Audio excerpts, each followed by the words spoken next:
HSC 27 batch, তোমরা বলছো যে ভাইয়া চারদিকে শুধু এইচএসসি 26 নিয়ে কথা, 26-এর কথা শুনতে শুনতে তোমাদের কথা যেন সবাই ভুলে গিয়েছে।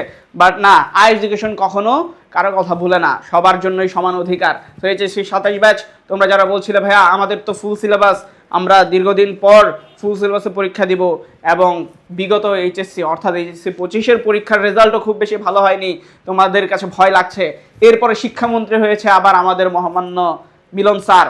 সো এই হেলিকপ্টার মিলন বা মিলন স্যার যাই বলি, উনি তো পরীক্ষা পদ্ধতি আরও কঠিন করে ফেলবে। সো তোমাদের জন্য কি বিষয়টা আরও জটিল হয়ে যাচ্ছে কিনা?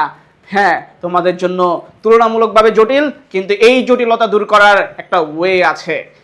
সেই ওয়ে হচ্ছে যে প্র্যাকটিস করা, পড়ায় সময় দেওয়া, টেবিলে সময় দেওয়া। বাট আমরা তো সময় বলতেই বুঝি যে রিলস দেখা, স্ক্রলিং করা। তোমাদের এখান থেকে বের হয়ে এসে পূর্ণাঙ্গ প্রিপারেশন নেওয়ার জন্যই কিন্তু আই এডুকেশন নিয়ে এসেছে মিশন A+ 2.0। আমাদের কিন্তু অলরেডি মিশন A+1 যেটা, সেটা কিন্তু সাকসেসফুলি আমরা রান করেছি। সো এখন 1-এ কিন্তু আমাদের অসংখ্য শিক্ষার্থীরা রয়েছে। সো এখন আমরা চাচ্ছি তোমরা যারা শুরুতে এঙ্গেজড হতে পারোনি, পড়াশোনায় মনোযোগ দিতে পারোনি, বাট এখন মনে হচ্ছে যে না, আমার প্রিপারেশন কমপ্লিট না, আমি কলেজে খুব বেশি সময় দিতে পারিনি পড়ার জন্য, বাট এখন আমি পড়তে চাই। সো তাদের জন্য আমাদের এই মিশন A+ 2.0।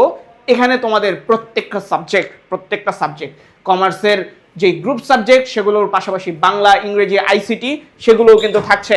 এখন তোমার মনে প্রশ্ন যে ভাইয়া এগুলো আমরা কিভাবে পড়বো, কেন পড়বো?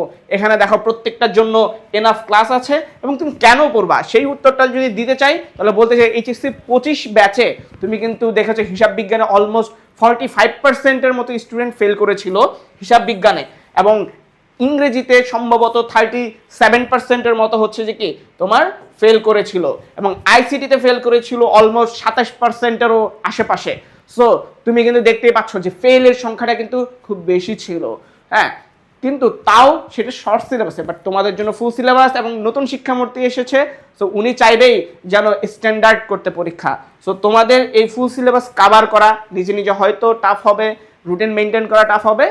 আমরা তোমাদের এই সম্পূর্ণ কি করব, রুটিন ওয়াইজ ক্লাস নিব, তোমাদের ফুল সিলেবাসটা কভার করে দিবে, এবং এর পাশাপাশি তোমরা কিন্তু আমাদের ক্লাসের যে পিডিএফগুলো আছে সেগুলো কিন্তু পেয়ে যাবা, এবং আমাদের ক্লাসগুলো লাইভে হবে, এবং লাইভ হওয়ার পরে সেই ক্লাসগুলো অবশ্যই আমরা আমাদের ওয়েবসাইটে আর্কাইভ আকারে রেখে দিব। এটা কেন রাখবো?